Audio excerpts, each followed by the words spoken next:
பேசும்படியாக கர்த்தர் கொடுத்த கிருபைக்காக நன்றி செலுத்துகிறேன். ஜோல், எந்த மைக் கொடுத்துரு ஜோல்.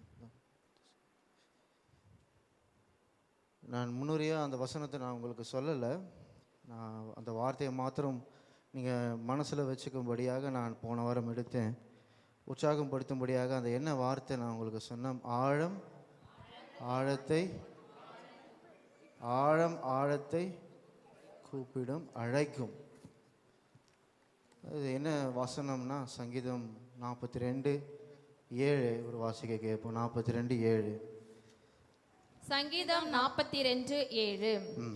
உமது மதகுகளின் இரைச்சலால் ஆழத்தை ஆழம் கூப்பிடுகிறது, உமது அலைகளும் திரைகளும் எல்லாம் என்மேல் புரண்டு போகிறது. கர்த்தர் நாமத்துக்கு மகிமையுண்டாக. ஜெபம் செய்வோம். இயேசுவே பரிசுத்த ஆவியானவரே, உம்மை ஸ்தோத்திரிக்கிறோம். இந்த வார்த்தையை ஆண்டவரே தொடர்ந்து பேசும்படியாக கிருபை பாட்டின தேவைக்காக நன்றி செலுத்துகிறோம். உம்முடைய இருதயத்தை அறியும்படியாக நாங்கள் வாஞ்சிக்கிறோம். இயேசு கிறிஸ்துவின் ஜீவன் நல்ல பிதாவே, ஆமென். இந்த சங்கீதம் எழுதினவர் அவர் ஒரு இடத்துல இருக்கிறார். அந்த முந்தின வசனம் அவர் என்ன எழுதுறாருன்னா, நீங்கள் அந்த வசனத்தை படிங்க. பிரியா கணித்து நீங்கள் சுத்திகரிப்பு கூட்டம் வந்ததுனால ஹெர்மோன் மலையிலிருந்தும் யோர்தான் தேசத்திலிருந்தும் ஹெர்மோன் மலையிலிருந்தும் 6ஆம் வசனம். என் தேவனே, என் ஆத்துமா எனக்குள் கலங்குகிறது, ஆகையால் யோர்தான் தேசத்திலும் எர்மோன் மலைகளிலும் சிறு மலையிலும் இருந்து உம்மை நினைக்கிறேன். உமது மதகளின் இரைச்சலால் ஆழத்தை ஆழம் கூப்பிடுகிறது. எல்லாரும் சேர்ந்து சொல்லும், ஆழத்தை ஆழம் கூப்பிடுகிறது. இந்த வார்த்தை ஒரு ஆழமான அனுபவத்தில் அவர் எழுதியிருக்கிறார். ஒரு இடத்துல இந்த எர்மோன் மலையின் மேலும் யோர்தான் நதி புரண்டு ஓடுகிறத சத்தத்தை போல, இரைச்சலை போல. நான் தான் சொன்னேன், தொடர் அலைகளும், இங்கே தமிழில் திரைகள் இருக்குது, ஆங்கிலத்தை பில்லோஸ், பெரும் வெள்ளங்கள் என்மேல் புரண்டு போகிறது. தேவநாமத்துக்கு மகிமையுள்ளதாக. இந்த ஹெர்மோன் மலை எப்படி இருக்கும்னு எனக்கு ஒரு வாஞ்சை. அந்த இன்டர்நெட்டில் பார்க்கும்பொழுது கிட்டத்தட்ட மவுண்ட் எவரெஸ்ட் எப்படி பனியாக இருக்கும் ஒரு சீசனில், அந்த மாதிரி அந்த ஹெர்மோன் மலை அந்த அளவுக்கு பனியை போல் இருக்கும். அது உருகி வந்துருச்சுன்னா, இந்தியாவிலேயே ஒரு பெரிய நதி நீங்கள் பார்த்துருக்கிறீங்க. என்ன நதி? இந்தியாவிலேயே ஒரு படிக்கிறீங்க ஜனகன மகநதி படிக்கிறீங்க. ஒரு வார்த்தை சொல்லாமல் இருக்க மாட்டீங்க. என்னது? கங்கா. வந்தவங்க நீங்கள் சொல்லிடாதீங்க, அவங்க சொல்லணும். என்ன நதி? கங்கை நதி. கங்கை நதியில் ஒரு முறை வெள்ளம் போச்சு. ஞாபகம் இருக்கா உங்களுக்கு? நியூஸ்லாம் பார்க்குறது இல்லை. ஒரு ஒரு ஸ்கிரிப்சர் இருக்கும், ஒரு சிலை இருக்கும், அதுக்கு மேலே ஒரு தண்ணி போன வரைக்கும் ஒரு பெரிய வெள்ளம் வந்துருச்சு. அந்த அளவுக்கு அந்த பனி உருகிற காலத்தில் இந்த யோர்தான் நதியில் தண்ணி அப்படி ஓடும், இரைச்சல். அந்த அனுபவத்தில் ஒரு சத்தத்தை இந்த சங்கீத எழுதினவர் எழுதியிருக்கிறார்.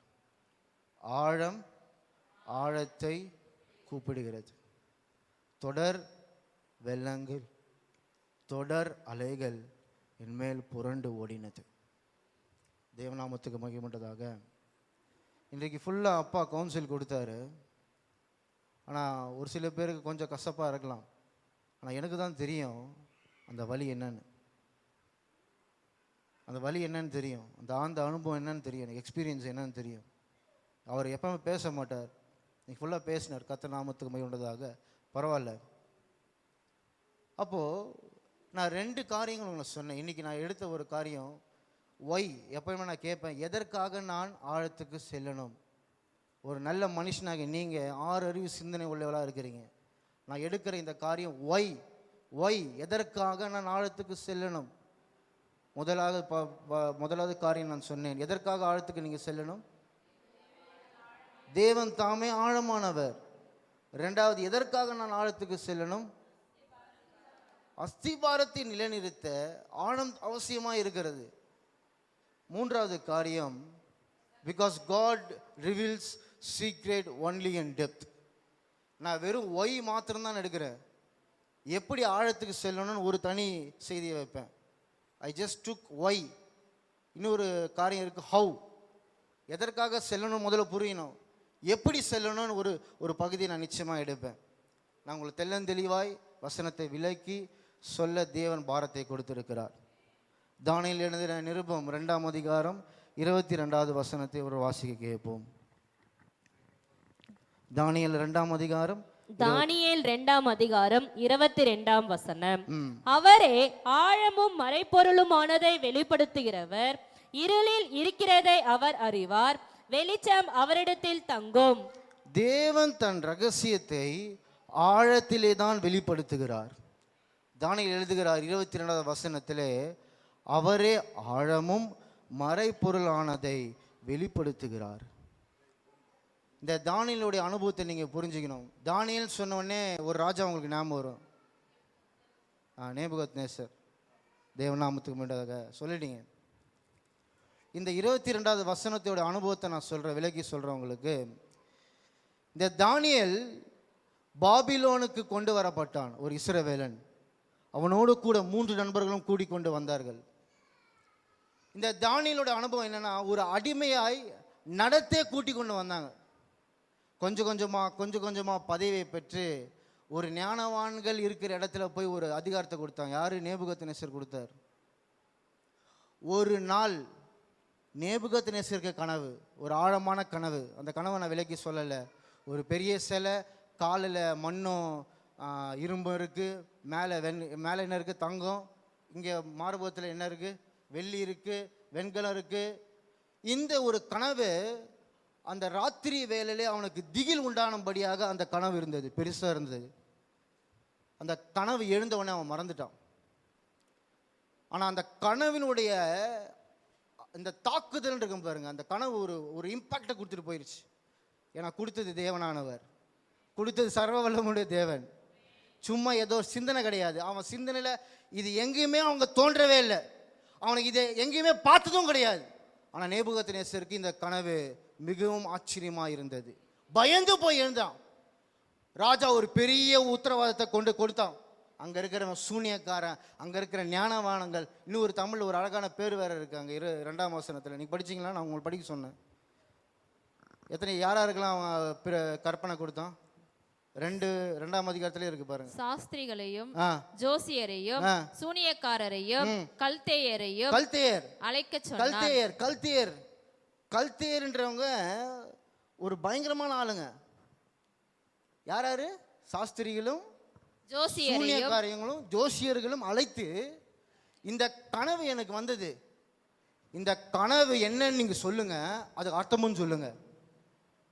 ஐயா நீங்க கனவு சொல்லுங்க, நான் உங்களுக்கு அர்த்தம் சொல்கிறேன். நான் கனவுலாம் சொல்ல முடியாது. அப்படி சொன்னோன்னா நீ சும்மாவே ஏதோ ஒரு காரியத்தை சொல்லுவேன்.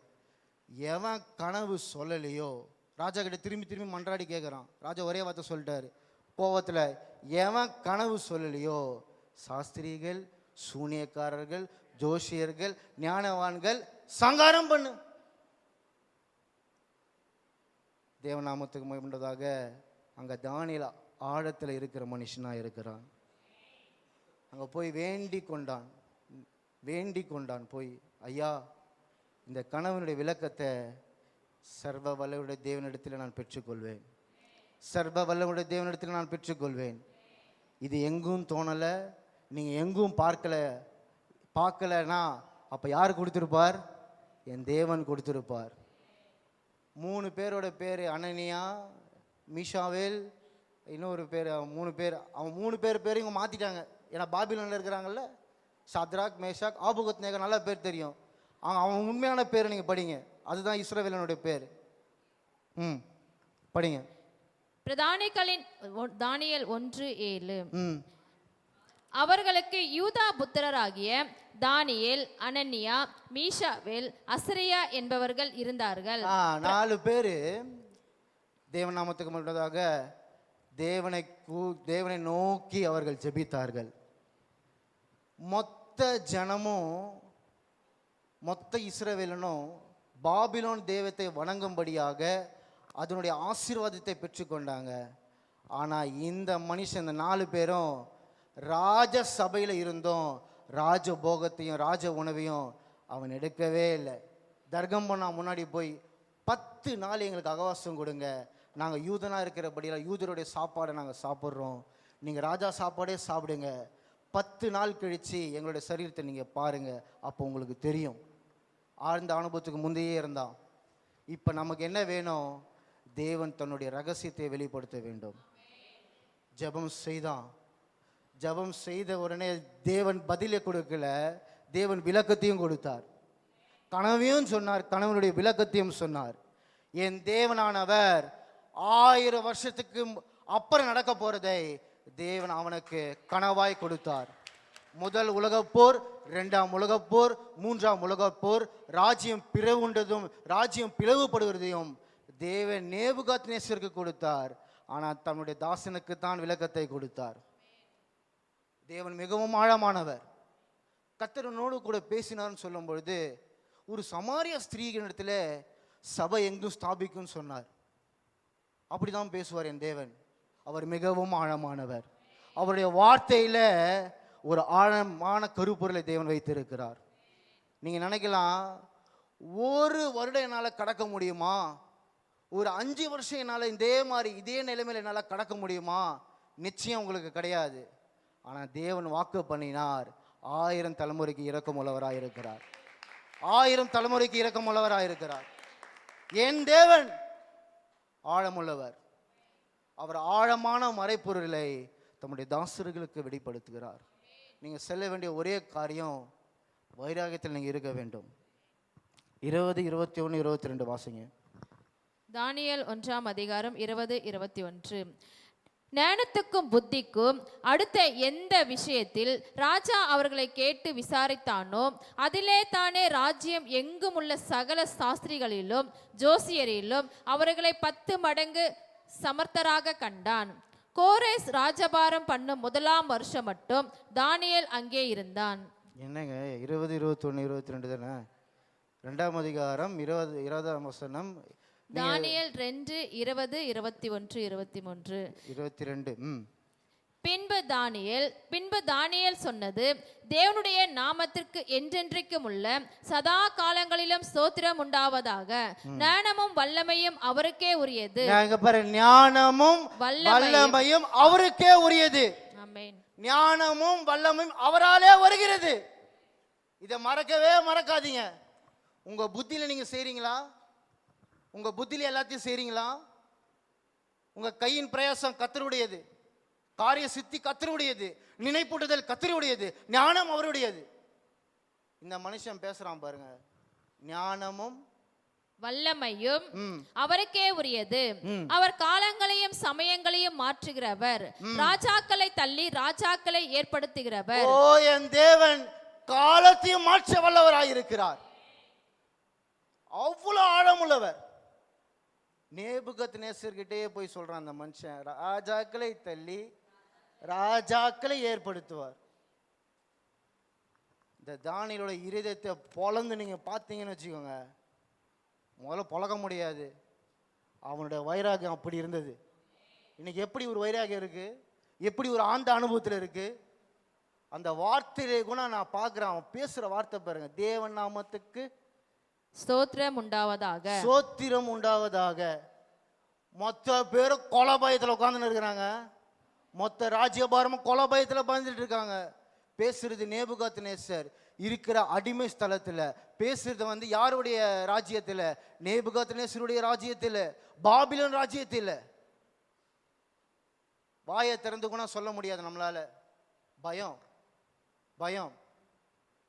ராஜ சபையில கர்த்தருக்கு சோத்திரம், கர்த்தருக்கு சோத்திரம். படிங்க 21, 22.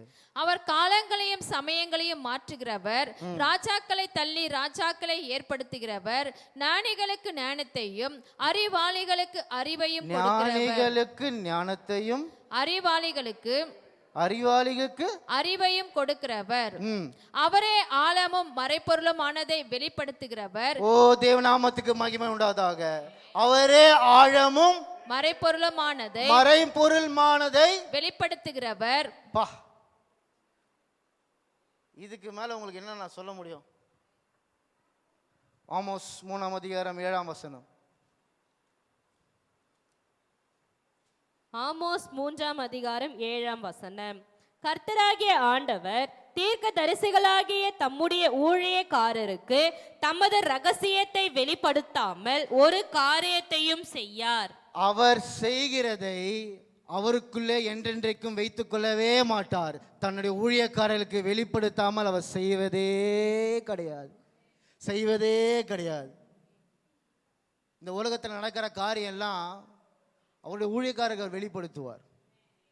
அவருக்கு என்றைக்குமே அவர் மறைத்து வைத்துக்கிற ஒரு காரியமே கிடையவே கிடையாது. ஒரு சில பேர்லாம் பார்ப்போம், உம்முன்னு இருப்பாங்க, எவ்வளவோ அழுத்தமாக வச்சுருப்பாங்க. தேவன் அழுத்தம் உள்ளவரெல்லாம் கிடையாது, சீக்கிரட்டில் அழுத்தமாக வச்சுக்க மாட்டார். He reveals to his people, he reveals to his fellow workers. அவருடைய ஊழியம் செய்கிறவர்களுக்கு அவர் வெளிப்படுத்துவார், மறைக்கவே மாட்டார்.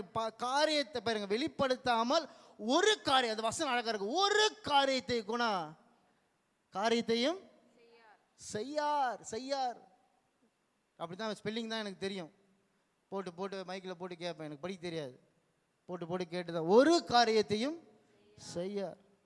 சங்கீதம் 91:1 நாம உன்னதமானவரின் மறைவில் இருக்கிறவர் சர்வ வல்லவருடைய நிழலில் தங்குவான். அல்லேலூயா, அல்லேலூயா. இன்னும் நீதிமொழிகள் 25:2 காரியத்தை மறைப்பது தேவனுக்கு மேன்மை. நீதிமொழிகள் 25:5 25:2 ఆకాశమును ఎత్తును భూమి లోతును రాజుల అభిప్రాయమును అగ్గకొరచోరును. ఆమేన్. நீதிமொழிகள் 25:2 காரியத்தை மறைப்பது தேவனுக்கு மேன்மை, காரியத்தை ஆராய்வதோ ராஜாக்களுக்கு மேன்மை. அல்லேலூயா.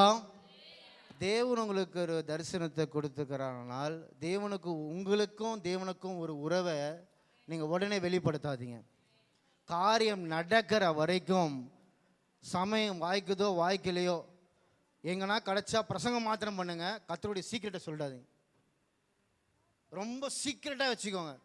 நிறைய தீர்க்க தரிசன வசனம்லாம் எனக்கு இருக்கு. நான் ஊழியக்காரர்களோட பேசும்போது தொடர்ந்து நிறைய ஒரே வார்த்தையை சொல்லும்போது நான் சொல்லவே மாட்டேன், சைலண்ட்டாக இருப்பேன்.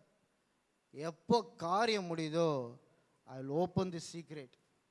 உங்களுக்கும் தேவனுக்குள்ள ஒரு உறவு, உங்களுக்கும் தேவனுக்குள்ள ஒரு ஆழம், அது நடக்கிற வரைக்கும் அந்த வார்த்தையின் மேலே காத்திருங்க. அவ்வளோதான். 3வது காரியம் நான் முடிச்சிட்டேன். 4வது காரியம் சொல்லுங்க, எதற்காக நாம் ஆழத்துக்கு செல்ல வேண்டும்? 4வது காரியம் எழுதிருந்தீங்கன்னா சொல்லுங்க. சரி, இல்லை, 4வது காரியம், because the shallow faith dishonours the God. மேற்புறமான விசுவாசம் தேவனை அவமானப்படுத்துகிறது. இன்னும் சொல்ல போலாம், தேவன் அவங்களாம் நவுச்சுறார். அதான் அப்போ தான் பார்க்க முடியுது. ஏசியா 29:13 ஒரு வாசிக்க கேட்போம். 29 ஏசாயா 29:13 இந்த ஜனங்கள் தங்கள் வாயினால் என்னிடத்தில் சேர்ந்து தங்கள் உதடுகளினால் என்னை கனம் பண்ணுகிறார்கள், அவர்கள் இருதயமும் எனக்கு தூரமாய் விலகி இருக்கிறது, அவர்கள் எனக்கு பயப்படுகிற பயம் மனுஷராலே போதிக்கப்பட்ட கற்பனையா இருக்கிறது. பாருங்க, நான் அந்த விளக்கி நான் சொல்றேன். 13 வாயினால நம்ம கனப்படுத்துகிறோம், ஆனால் கிரியில ஒன்றும் கிடையாது. வாயினால உதடுனால தேவன் நல்லவர் நல்லவர் நல்லவர்னு ஒரு 20,000 வாட்டிக்கு சொல்லுங்க. ஆனால் தேவன் விரும்புகிற ஒரு காரியம் என்ன தெரியுங்களா? உங்களுடைய இருதயத்தை தான் தேவன் பார்க்கிறார். இருதயம் தூரமாக இருக்கான், ஆழமாக இல்லை, தூரமாக இருக்கு. ரொம்ப கஷ்டத்தோடு நான் சொல்கிறேன். சில பேர் செய்கிற காரியம் எல்லாம் வெளியரங்கமாக சொல்லிட்டு போயிடுவாங்க, மேடையிலே சொல்லிட்டு போகிறாங்க. நான் ஒரு பாஸ்டர் இங்கே வந்து எவ்வளோ கொடுக்குற அதை கொடுக்குறேன்னு சொல்லிட்டு போனார். நான் கோபமாக அப்பா கிட்ட சொன்னேன், தயவு செய்து ஸ்பீக்கர்கிட்ட முன்னாடியே சொல்லிவிடுங்க, இங்கே சொன்னதை செஞ்சிட சொல்லுங்கள், சாபத்தை எடுத்துக்க வேண்டாம். நான் பாஸ்டர்கிட்ட தைரியமாக நான் சொல்லிடுவேன். வாயில் சொல்லிடுறாங்க, ஆனால் உள்ளே இருக்கிற இருதயம் தேவனுக்கு தெரியும். இருதயம் தூரமாக இருக்குது, ஆழமாக இல்லை, தூரமாக இருக்குது. இன்னும் சொல்ல போனால், அவர்கள் எனக்கு பயப்படுகிற பயம் மனுஷராலே போதிக்கப்பட்ட கற்பனையுமா இருக்கிறது. இன்னும் கூட பாஸ்டர் கூட சொல்ல வேண்டிய அவசியமே இல்லைங்க. ஒரு நல்ல விசுவாசி தானா செய்யணும். எங்களுடைய விருப்பமே அதுதான், தானா செய்யணும், தானா கொடுக்கணும். அதான் அப்பா கூட கேட்டார், எவ்வளோத்தையும் காமிக்கிறார், அவ்வளோத்தையும் காமிக்கிறார். ரொம்ப கஷ்டமாக இருந்துச்சு எனக்கு. அவ்வளோத்தையும் காமிக்க வேண்டிய அவசியமும் கிடையாது. அவர் காமிக்கிறாருன்னா ரொம்ப தூரமாக இருக்கிறீங்க, ரொம்ப தூரமாக இருக்கிறீங்க. தேவநாமத்துக்கு மகிமையாக சபையில் செலவு பண்ணுற காரியத்தை, சபைக்கு இந்த செலவு இருக்குது, இதற்காக நாங்கள் கேட்குறோம். நானும் படித்தேன், 2 பிள்ளை படித்தாங்க, எங்கள் அக்காவும் நானும் படித்தேன். இது வரைக்கும் எங்கள் அப்பா உங்கள் வீட்டுக்கு வந்து என் பிள்ளைக்கு 100 ரூபாய் வேணும், என் பிள்ளைக்கு கல்யாணம் 100 ரூபாய் வேணும்னு யாராவது ஒருத்தர் சொல்லுங்கள். ஊழியக்காரன் எங்கே போவான்? என்னைக்காவது யோசிச்சு பார்த்துருக்கிறீங்களா? ஊழியக்காரன் எங்கே பெட்ரோலுக்கு போவான்? உங்களை போல மாத கூலிக்காரன் தான் நானும். உங்களுக்கு இருக்கிற அவல நிலைமை தான் எங்களுக்கும். ஆனால் நீங்கள் தூரமாக இருக்கிறீங்க, தேவன் ஆழத்தை விரும்புகிறார். நீங்கள் தூரமாக இருக்கிறீங்க, ஆழத்தை விரும்புகிறார். அவர்கள் எனக்கு பயப்படுகிற பயம் மனுஷராலே போதிக்கப்பட்ட கற்பனையுமாய் இருக்கிறது. இந்த பயம் கூட எப்படி தெரியுமா? நாங்கள் உங்களுக்கு பயமுறுத்தணும், இப்போ ஆக்சிடென்ட் ஆக போகுது உனக்கு அப்படின்னா செஞ்சிருவோம். நேற்று செத்து போயிட்டாங்க அப்படின்னா அடுத்த நாள் செஞ்சிருவோம். அப்படி இல்லை. Let come what may. தானியேலுக்கு இருந்த அந்த வைராகியம், என்ன நடந்தாலும் என்ன நேர்ந்தாலும் நான் கர்த்தருக்காக நான் செய்வேன், கர்த்தருக்காக நான் செய்வேன். முறுமுறுப்பு இல்லை, தேவன் ஆழத்தை விரும்புகிறவராக இருக்கிறார். பாருங்க, ஓசியாவுக்கு எழுதுறாரு 6ஆம் அதிகாரம் 4ஆம் வசனம், எப்பிராமே உனக்கு நான் என்ன செய்வேன், யூதாவே உனக்கு நான் என்ன செய்வேன். உன்னுடைய பக்தி காலையிலே காணும் மேகத்தை போலவும் விடியற் காலத்திலே தோன்றும் பனியை போலவும் ஒழிந்து போகிறது. காலையில் நல்லா இருக்கப்பா, ஒரு சின்ன பிரச்சனை வந்தா அந்த நீ காலையில் போட்ட அந்த ஒரு பனி உருகி போயிடுது. ஆனால் தேவன் அவனுக்கு இஸ்ரவேலுக்கு பனியை போல இருக்கிறார், அவனுக்கு சேமத்தை உண்டு பண்ணுகிறார். தான் தேவனுடைய ஆழத்தின் அர்த்தம். இஸ்ரவேலுக்கு பனியை போல இருப்பேன். ஆனால் நம்மளுடைய பனி எப்படி இருக்கு? காலையில் நல்லா இருக்கு, சாயங்காலம் வாடி போயிடுது, சாயங்காலம் வாடி போயிடுது. எப்பிராயிமே உனக்கு நான் என்ன செய்வேன், நான் என்ன செய்வேன். சர்வ வல்லமுடைய தேவன் அவருடைய மனதிலிருந்து வந்த வார்த்தை, உனக்கு நான் என்ன செய்வேன். யூதாவே உனக்கு நான் என்ன செய்வேன். இவன் மேலே ஏன் எவ்வளோ ஆசையாக இருக்கிறார் தெரியுமா தேவன்? அப்பாவுக்கு தெரியும் நினைக்கிறேன். இந்த கை யாக்கோபு மாற்றி வச்சுட்டாங்க, இளையம் குமாரன் மேலே மாற்றி வச்சுட்டான். சரி, ஆமாம், அதை நான் கேட்க மறந்துட்டேன். அவனுக்கு வந்தவங்க மாட்டிக்கினாங்க என்கிட்ட. எப்ராஹிம் யாருடைய பையன்? எப்ராஹிம் யாருடைய பையன்? எக்ஸாம் வைக்க போகிறேங்க, சீரியஸான எக்ஸாம் வைக்க போகிறேன். யோசேப்பு யாருடைய பையன்? நல்லா சத்தமாக சொல்லுங்கள். இப்போ நான் திருப்பி சொல்கிறேன், யாக்கோபினுடைய பையன் யார்? யோசேப்பினுக்கு முதல் பையன் யார்?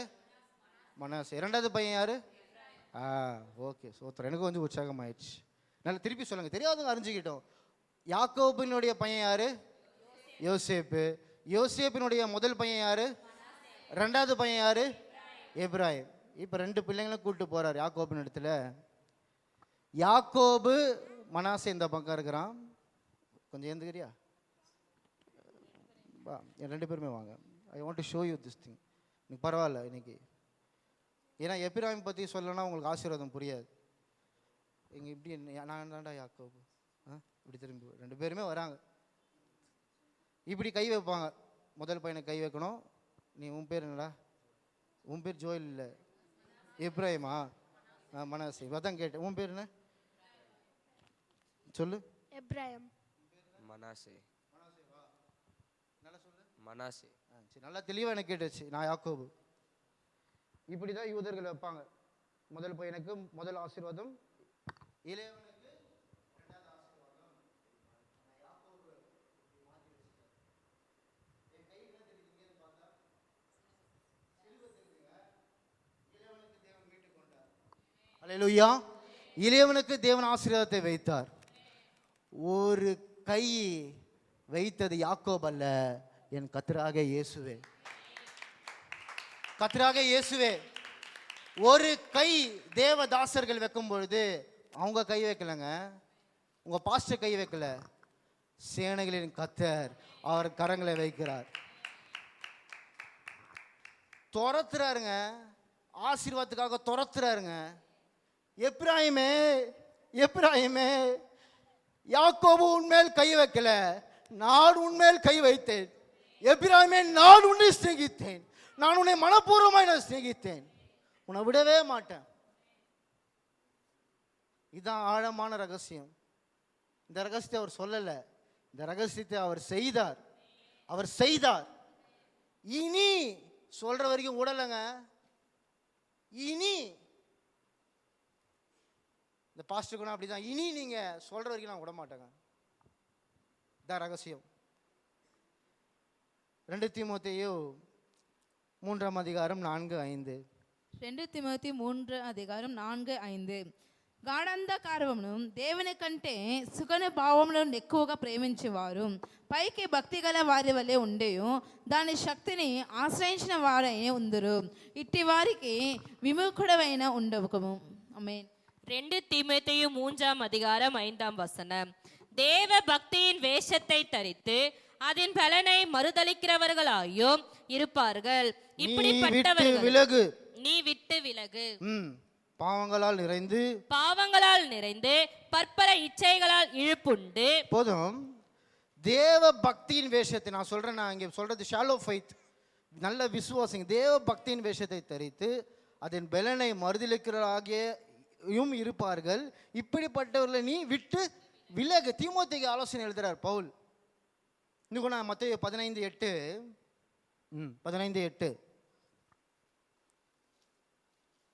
మత్తయి 15:8. ఈ ప్రజలు తమ పెదవులతో నన్ను గణపరచెదరు కానీ వారి హృదయములు నాకు దూరముగా ఉన్నది.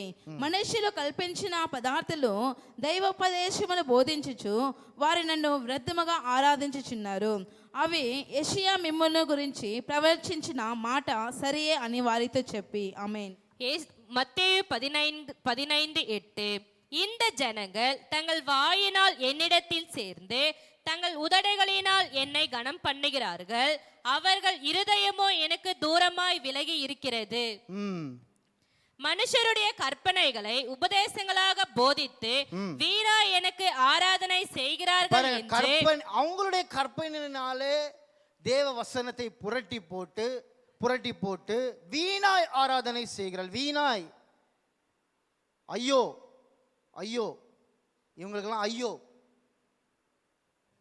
தேவ வசனம் தெளிவாக இருக்கிறது, அதில் எந்த ஒளிவு மறையும் கிடையாது. இன்னும் கூட சொல்ல போனால் இறைமேல சொல்றாரு, என்னிடத்துல என்ன மாயை நீ கண்டாய், என்ன மாயை நீ என்னிடத்துல கண்டாய். He never wants fan followers, he wants the followers. நற்பணி மன்றமோ அவருக்கு பிரியமானவங்களோ அவருக்கு தேவையில்லை. எவன் ஒருவன் தன்னுடைய சிலுவையை சுமக்கிறானோ அவன் எனக்கு வேணும், அவன் எனக்கு வேணும். தினம் தினம் நீங்கள் சிலுவையை சுமக்கணும். He never wants the fan followers, he needs the followers. பாருங்க, இந்த ஜனங்கள் தங்கள் வாயினாலே என்னிடத்தில் சேர்ந்து தங்கள் உதடுகளினால் என்னை கனம் பண்ணுகிறார்கள், ஆனால் அவர்களோட இருதயமோ எனக்கு தூரமாய் விளங்குகிறது. நீங்க இன்னும் அடுத்த வசனம் தான் நீங்க படிங்க.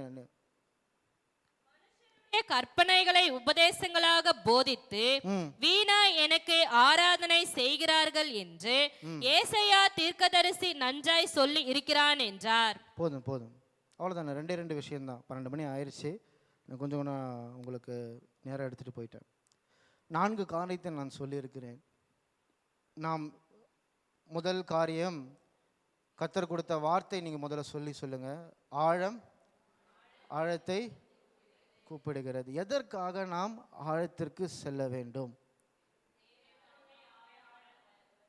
தேவன் தாமே ஆழமானவர், அதனால நாம் ஆழத்திற்கு செல்ல வேண்டும். 2வது, எதற்காக நாம் ஆழத்திற்கு செல்ல வேண்டும்?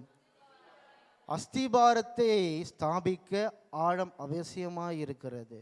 3வது, எதற்காக ஆழத்திற்கு செல்ல வேண்டும்? தேவன் ரகசியத்தை ஆழத்திலிருந்து தேவன் வெளிப்படுத்துகிறார். 4வது காரியம், எதற்காக நாம் ஆழத்திற்கு செல்ல வேண்டும்? மேற்புறமான விசுவாசத்தை தகர்த்து எறிந்து மேற்புற விசுவாசிகள் தேவனை அவமதிக்கிறார்கள். நீங்கள் மேலோட்டமாக இருக்கும்பொழுது யாருக்கு தெரியுமா கனவீனப்படுத்துறீங்க? சேனைகளின் கர்த்தரை நீங்கள் அசிங்கப்படுத்துறீங்க. எனக்கு இதை படிக்கும்போது ரொம்ப கஷ்டமாக இருந்தது. எத்தனையோ நாள் நான் தேவனை அசிங்கப்படுத்தியிருக்கிறேன். ஒரு ஊழியக்காரன் பிள்ளையாக நான் இருந்து எனக்கே நானே என் சாயில பார்க்கும்பொழுது ஐயோ தேவனை எந்தெந்த இடத்துல நான் இப்படி இருந்திருக்கிறேன், எந்தெந்த இடத்துல நான் இப்படி இருந்திருக்கிறேன். எத்தனையோ பேர் வாயத்திறந்து சொல்லியும் ஒரு முரட்டத்தோடு இருந்தனே, நான் மேலோட்டமாக இருந்தனே. நான் ஆழத்துக்கு செல்லணும், ஆழத்துக்கு நான் செல்லணும். ஒரே ஒரு சாட்சியை மாத்திரம் நான் சொல்கிறேன். என் ஒய்ஃப் சொன்னது தான், நான் நார்மலாக எடுத்துக்கிட்டாது. நகை போடக்கூடாது அப்படின்றது ஏசிஏல ஒரு கம்பல்சரி ரூல்ஸாக இருந்தது முதல்ல. பட் சாம் சுந்தரம் ரொம்ப நல்லவர், அவர் யாரையும் கட்டாயப்படுத்த மாட்டார். இங்கேயும் நாங்கள் யாரையும் கட்டாயப்படுத்தலை. நான் மனைவி நான் என்றைக்குமே நகை கட்டுன்னு நான் சொல்லலை. அவங்க நகை அணிஞ்சவங்களாக தான் இருந்தாங்க. நான் என்றைக்குமே நான் சொல்லலை, நான் என்றைக்குமே சொன்னதும் கிடையாது. அதற்காக நான் ஜெபித்தேன். இவங்க நகை கட்டிட்டு முற்றிலுமாக விட்டுட்டாங்க. இந்த ஆலயத்துக்கு நான் கேட்கல, அவங்கள நகையை கொடுத்தாங்க. அனுமானம் வச்சு நான் திருப்பி கொடுத்துட்டேன். ஏன்னா அது என்னுடைய நகை கிடையாது, அவங்க அப்பாவோட நகை. அது எனக்கு அதுக்கு சொந்தம் கிடையாது, கொடுத்தாச்சு. ஒரு சாட்சி சொன்னாங்க, அவங்க வேலை செய்கிற இடத்துல யாருக்கோ ஊசி போட்டிருந்தாங்க. அவங்கள பார்த்த உடனே எனக்காக ஜெபம் பண்ணுங்கன்னாங்க. என்னது? எனக்காக ஜெபம் பண்ணுங்க. அப்போ சொல்லிவிட்டு அவங்க போயிட்டாங்க. எனக்கு ஜெபம் பண்ண ஏதோ 2 வார்த்தையில் நான் சொல்லிவிட்டு ஜெபம் பண்ணிட்டு நான் வந்துட்டேன். அவங்க சுகமாயிட்டாங்க. அப்புறம் அவங்க இயேசுவை பற்றி இவங்க சொல்லியிருக்கிறாங்க. ஒரு நகை கழட்டின உடனே அவங்களுக்கே தெரியுது இவங்க யாருடைய பிள்ளைன்னு. கூப்பிட்டு ஜெபம் பண்ணுங்கன்றாங்க. ஏதாவது ஒரு வாய்ப்பு கிடைக்குமா அப்படின்ற ஒரு இடத்துல அந்த ஒரு ஹிந்து ஒரு ஹாஸ்பிட்டலில் அங்கே ஒரு ஹிந்து ஆள் கடைசி சாகிற நேரத்தில் கிட்னி டயாலிசிஸில் அவர் கேட்ட ஒரு வார்த்தை, எனக்காக ஜெபம் பண்ணுங்க, எனக்காக ஜெபம் பண்ணுங்க. நான் உட்காந்து யோசித்து பார்த்தேன். சாகிற நேரத்தில் சாவை வெற்றி சிறந்த இயேசுனிடத்தில் ஒரு நம்பிக்கை கிடைக்குமா, ஒரு விசுவாசம் அறிக்கை செய்து அங்கே ஒரு பலன் அடைய முடியுமான்ற எத்தனையோ பேர் இயேசு வேணும்னு நினைக்கிறவங்களுக்கு நீங்கள் வாசலை திறக்க வேண்டும். நான் என்றைக்குமே நகையை கழட்டு நான் சொல்லலை. ஆனால் என்னுடைய வாஞ்சை